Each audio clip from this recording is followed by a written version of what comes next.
मुलजिमान पाकिस्तान के नहीं बल्कि अफ़गानिस्तान से आए हुए महाजरीन हैं जिन्होंने वारदात की है। और अफ़गान गैंग का जो है ये ताल्लुक़ उनका, क्योंकि जब ये वाक़या रोनमा हुआ तो जब मज़ामत चल रही थी तो उनके सर पर एक कैप था। वो कैप जब नीचे गिराया तो उसमें अफ़गानिस्तान का झंडा नज़र आया। 21 साला नौजवान बिलाल जो है वो जान की बाजी हार गए। पेट्रोलियम एंड इंजीनियरिंग का वो तालिब इल्म था, तीसरे साल का।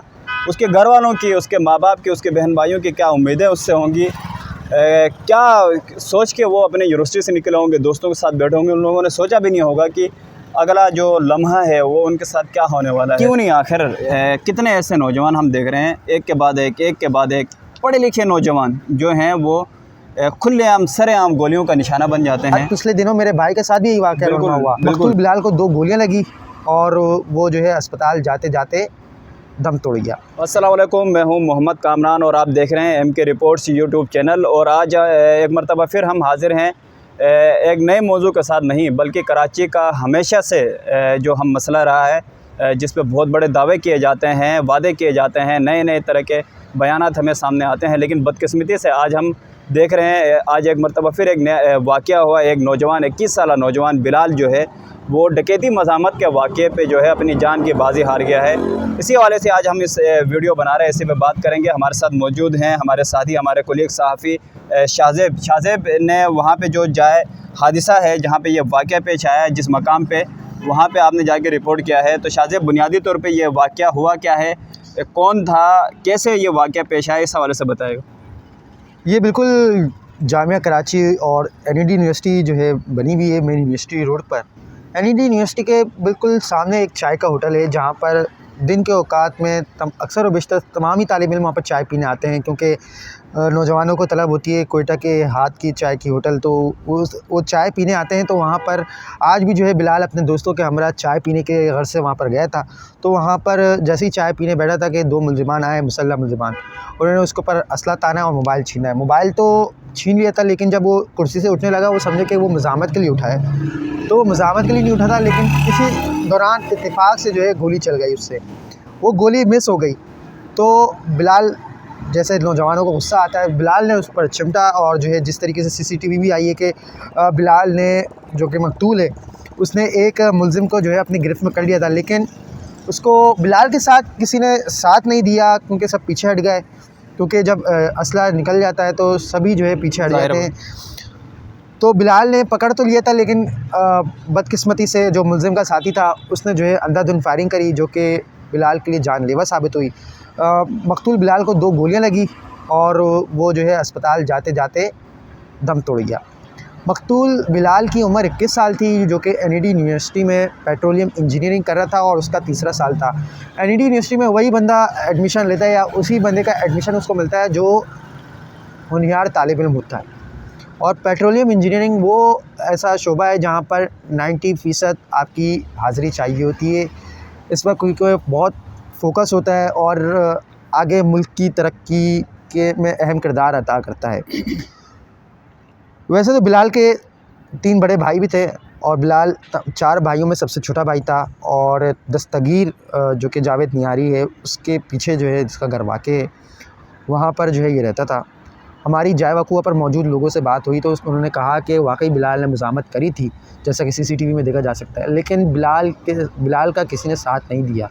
क्योंकि जब ये वाक़े ऐसे होते हैं तो लोग पीछे हट जाते हैं, लेकिन बिलाल की अक्लमंदी कहें या बेवकूफ़ी कहें या उस वक्त सिचुएशन की सूरत हाल के ऊपर कहा जा सकता है कि बिलाल ने ये अपना कदम उठाया और उसको रोकने की कोशिश करी। देखिए आजकल महंगाई का बहुत उरूज पर पहुंच चुकी है, तो एक हम जैसा कमाने वाला इंसान भी और एक जो तालिब इल्म है, जो जिसका जेब खर्ची मिलती है, वो उसमें अपनी ज़रूरियात के ख़र्चे जो है पूरे करता है। और वो अपनी मनी पॉकेट से जो है अगर वो अपना मोबाइल ख़रीदा होगा तो ज़ाहिर सी बात है, जब हलाल पैसों से हम जब अपना मोबाइल ख़रीदते हैं तो उसको जाते हुए अफसोस होता है। खैर, यहाँ पर बात आती है पुलिस की कारकर्दगी पर। तो पुलिस की जानिब से कहा जा रहा है कि उनको जल्द से जल्द गिरफ़्तार कर लेंगे, लेकिन मैं आपको बताऊँ कि मुलजिमान पाकिस्तान के नहीं बल्कि अफ़गानिस्तान से आए हुए महाजरीन हैं जिन्होंने वारदात की है। और अफ़गान गैंग का जो है ये ताल्लुक़ उनका, क्योंकि जब ये वाक़या रोनमा हुआ तो जब मज़ामत चल रही थी तो उनके सर पर एक कैप था। वो कैब जब नीचे गिराए तो उसमें अफ़गानिस्तान का झंडा नज़र आया, तो इसलिए से मैं कह रहा हूँ कि अफ़गान गैंग के कारिंदे थे और इससे कबल भी उन्हीं मुल्ज़िमान ने उसी के अतराफ़ ही रोज़ाना की बुनियाद पर लूटमार करते हैं और करते आ रहे हैं, और आज भी उसी चक्कर में जो है लूटमार के चक्कर में वहाँ पर आए थे। अच्छा शाहज़ेब, एक तो जो आपने अहम बात आपने की है कि जो गैंग है उनको पकड़ना, पुलिस जिस तरह कह रही है हम उनको पकड़ लेंगे, और जिस तरह आप बता रहे हैं कि जो वो हैं पाकिस्तान से नहीं है, अफ़गानी हैं, वो एक पूरा गैंग उनका, उससे पहले भी इस हवाले से आप रिपोर्ट करते रहे, हम देखते रहे। तो आप क्या समझते हैं कि क्यों नहीं आखिर कितने ऐसे नौजवान हम देख रहे हैं एक के बाद एक पढ़े लिखे नौजवान जो हैं वो खुलेआम सरेआम गोलियों का निशाना बन जाते हैं। मैं आपको बताऊं कि अफ़गानियों को पकड़ना इसलिए से मुमकिन नहीं आता क्योंकि एक तो उनके शनाख्ती कार्ड नहीं होते, वो किस बिहाफ पर चल रहे हैं वो समझ नहीं आता, उनके पास कौन सा मोबाइल है और वो मोबाइल किसके नाम रजिस्टर्ड है, क्योंकि CDR निकलती है तो CDR में उसका भी रिकॉर्ड नहीं आता। अब जब जियो फिक्सिंग करवाएंगे, उनके पास मोबाइल था या नहीं, क्या था, जो फिक्सिंग में ये होता है जब ये वाक़या होता है उसके 1 मिनट पहले और 1 मिनट बाद की रिकॉर्डिंग निकाली जाती है कि वहाँ से कितने लोग गुजरे और क्या हुआ। तो ये पुलिस के काम होते हैं। पुलिस का यहाँ पर उनको मुश्किलात सामने आती हैं जब उनकी शिनाख्त का अमल होता है, क्योंकि शिनाख्त का अमल ऐसा होता है कि एक बंदा है, उसकी शिनाख्त, उसका शनाख्ती कार्ड ही नहीं बना हुआ, बंदा फ़ेस टू फ़ेस तो शिनाख्त कर लेगा, लेकिन जब तफ्तीशी काम के हवाले होता है ये केस, तो उनको मुश्किलात आती हैं कि किस तरीके से इस केस से निपटा जाए, क्योंकि उनका कोई शिनाख्ती कार्ड नहीं है। ये लोग रुपोश हो जाते हैं वारदात करने के बाद। पिछले दिनों मेरे भाई के साथ भी यही वाक़या हुआ। बिल्कुल अभी जिस मुकाम पर मैं खड़ा हुआ था वहाँ पर भी उसी बंदों ने गुलशन में, वहाँ पर एक शहरी रहता है, उसकी मैंने हालत जाकर देखी, उसके पाँव पर गोली लगी थी और उसको अस्पताल वालों ने उसकी टांग काट दी क्योंकि वो ज़ाया हो चुकी थी। तो उसका वाक़या हुआ था गुलशन मेमार में। गुलशन मेमार में भी वही हुलिया बताया जो मेरे भाइयों के साथ था। पुलिस बोलती है कि जब ये वाक़यात होते हैं, ये डकैती करके भागते हैं, ये अपने होश और हवास में नहीं होते, ये मुल्ज़िमान नशे में होते हैं, ये इनको ये नहीं पता होता उनका दिमाग कहाँ है, हल्की सी भी मुज़ाहमत पर वो शहरियों को मार देते हैं। लेकिन पुलिस इसलिए से शिनाख्त नहीं कर पाती क्योंकि उनके पास पूरा कोई रिकॉर्ड ही नहीं होता। शाहज़ेब, आपने जिस तरह बिल्कुल अभी कुछ ही दिन हुए आपके अपने भाई का भी मामला हुआ, उससे पहले भी कितने नौजवान जो हैं हमने देखा कि इन्हीं कराची की सड़कों में स्ट्रीट क्राइम का वो निशाना बने और उनको मार दिया गया। बड़े अच्छे पढ़े लिखे नौजवानों को, काबिल होनहार नौजवानों को मार दिया गया। तो अब पुलिस क्या कहती है? जिस तरह आप बता रहे हैं कि ये अफ़गान गैंग है, तो पुलिस इस हवाले से क्या तस्दीक करती है? क्या CCTV फुटेज इस हवाले से क्या कह रही है? हाँ जी बिल्कुल, ये इस वाक़े की जो CCTV फुटेज आई है उसमें तो देखा जा सकता है वाकई जो है उनका हुलिया जो है अफ़गानियों से मिलता जुलता था। और साथ ही मैं आपको बताऊं कि कराची में स्ट्रीट क्राइम करने वाले वही लोग हैं जो यहाँ से बाहर के। 80% कराची के रहने वाले नहीं हैं, जबकि 20% वो लोग हैं जो कराची में रहते हुए वारदात करते हैं, उनके साथ मिल जाते हैं, उनके साथ मिलकर ये जो कार्रवाइयाँ करते हैं। अभी देखें, अभी कुछ देर कबल एक वाक़या पेश आया, शेरशाह में 3 मुल्ज़िमान डकैती करने आए थे। तो शहरी के पास असला था और वो पुलिस एहलकार का बेटा था, तो उसने फायरिंग करके एक को मार दिया और 2 को ज़ख्मी किया है। जो उसमें एक मुलज़िम की शनाख्त जो है जाहिद मिठल के नाम से हुई है। हो सकता है वो इंतहाई मतलूब हो पुलिस को, क्योंकि इस तरह मिठल ज़ात का एक बंदा था जो कि कराची पुलिस को जो है इंतहाई मतलूब है अहम केसेस में, मुंशियात फ़रोशी जैसी और स्ट्रीट क्राइम की वारदातों में। हो सकता है वो मुलव्विस पाया जाए जो हलाक हो चुका है। खैर, बात आती है, बंदा अपने पास अपनी हिफाजत के लिए असला तो रख लेता है, लेकिन मौके पर वो इस्तेमाल नहीं करना जानता, क्योंकि हम रोज़ाना की बुनियाद पर किसी को शूट नहीं कर सकते, हम कहीं शूटिंग रेंज में नहीं जा सकते, तो हमारे पास ट्रेनिंग नहीं होती। तो जाहिर सी बात है पुलिस को अपनी जो जिस तरीके से अपनी पेट्रोलिंग है वो बढ़ानी होगी। हमें बाहर मुल्क में देखते हैं कि हर चौराहे पर, हर गली में नहीं, यानी मेन शाहराहों पर शाइन फोर्स भी तो बनाई गई थी शाहज़ेब। जी बिल्कुल, शाइन फोर्स बनाई गई थी और शाइन फोर्स का टाइम होता है, वो निकलती हैं, गश्त करती हैं, कहीं पॉइंट पर बैठ जाती हैं, लेकिन वही पहले जितनी फ़ोर्स बनाई गई उसी तरीके से शाइन फोर्स भी अपना किरदार अदा कर रही है। यही चल रहा है इस वक्त कराची में। क्योंकि कराची में कराची की मुकामी पुलिस नहीं है। अच्छा शाहज़ेब, बड़ा जो नौजवान है 21 साला बिलाल, उसको कितनी गोलियां कुल फायर हुई हैं? जिस तरह आपने वीडियो में आप दिखा रहे थे कि उसमें फायर के जो निशानात भी लगे हैं होटल में, और दूसरा वहाँ पे उस वक्त एक अंदाज़े के मुताबिक कितने लोग बैठे होंगे? कम से कम भी उस वक्त उस जाए वक़ुआ पर वो तालिब इल्म भी मौजूद था और उनकी पूरी टीम मौजूद थी। कम से कम भी जो है 20 से ज़्यादा अफराद मौजूद थे। जब फायरिंग हुई है तो और ही लोग भी उठ कर आ गए थे। 2 गोलियां लगी, एक पाँव पे और एक यहाँ लगी जो सीने में क्रॉस फाड़ते हुए गई है, जो कि जानलेवा साबित हुई है। तो पुलिस का ये कहना है कि 2 गोलियां लगी, एक पाँव पे, और जो जानलेवा साबित हुई है सीने पे लगने वाली हुई है। आपके साथ डकैती हो रही होगी, आप भी मेरे साथ हैं। अगर मुलज़िमान ने असला निकाल दिया तो मैं ये कहूँगा कि आपकी बेवकूफ़ी है कि आप मज़ाहमत कर रहे हैं। खामोशी से यही है कि मतलब आप जान से ज़्यादा तो ज़ाहिर बात है कोई चीज़ कीमती नहीं है, और चीज़ें जो हैं वो वापस आ जाती हैं, वापस ली जा सकती हैं, वापस ख़रीदी जा सकती हैं, लेकिन जान जो है वो वापस नहीं उसको ली जा सकती। यकीनन ये शाहज़ेब का जो पैगाम है, ये हमारे सुनने वाले जितने भी कराची और पूरे पाकिस्तान से जितने भी लोग कराची में हैं, सभी जानते हैं कि कराची में स्ट्रीट क्राइम का जो इशू है वो एक बहुत बड़ा इशू है जो हल होने के नहीं दे रहा। ये असला कहाँ से आता है, ये सारे गैंग का तमाम इदारों को पता होता है कि फ़लाँ गैंग है, ये निशानियाँ हैं, उन गैंग को पकड़ा क्यों नहीं जाता, और मुख्तलिफ़ किस्म के बयानात और चीज़ें बनाई जाती हैं। वक्ती तौर पे एक आर्टिफिशियल एक हमें कॉस्मेटिक हमें चीज़ें डेवलपमेंट्स नज़र आती हैं।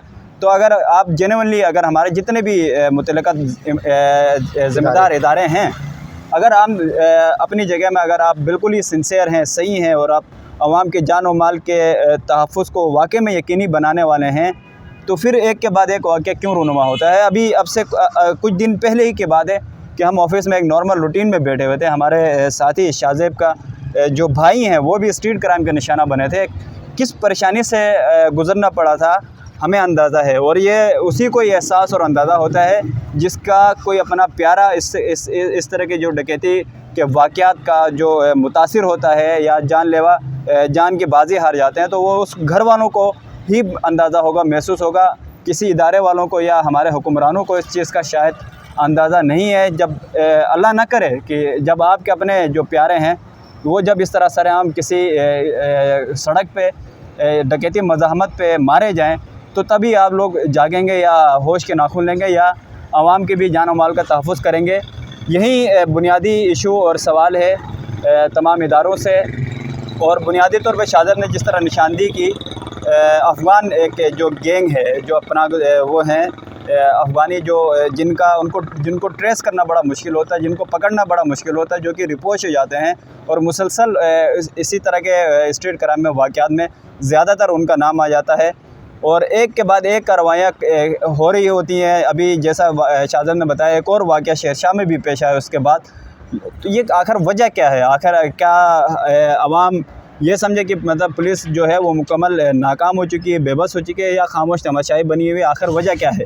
आखिर क्यों नहीं है? और सबसे बढ़ के ये कराची में रहने वालों के ऊपर ये सवाल मैं छोड़ के जाता हूँ कि आप आखिर कब तक एक वाक़या आप देखते हैं, सुनते हैं, एक वाक़या हो जाता है, कुछ दिन के कुछ लोग उसके ऊपर मज़म्मत, अफसोस और उसका इजहार ट्विटर में, फेसबुक में, सोशल मीडिया में आप करते हैं, और उसके बाद आप फिर चुप करके बैठ जाते हैं, फिर अगले एक वाक़ये का इंतज़ार किया जाता है।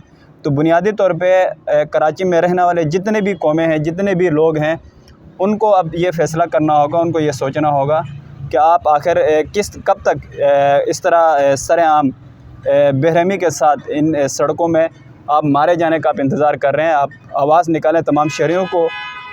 हमारे जो जितने भी पुलिस इदारे हैं, कानून नाफिज करने वाले इदारे हैं, हमारी हुकूमतें हैं, हुक्मरान हैं, उनको जगाना होगा।